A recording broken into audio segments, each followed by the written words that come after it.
As soon as John Mitchel was convicted, he started Jail Journal. Pearse described it as one of the 4 Gospels of the nationality of Ireland. De Valera absolutely adored the book.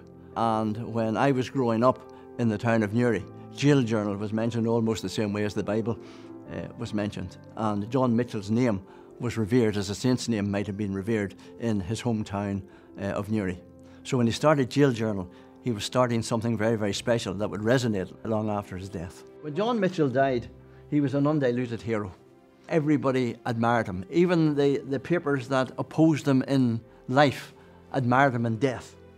And they said we couldn't possibly agree with his views, but he was a brave man, he was a generous man, he was an honest man, and the tributes were worldwide.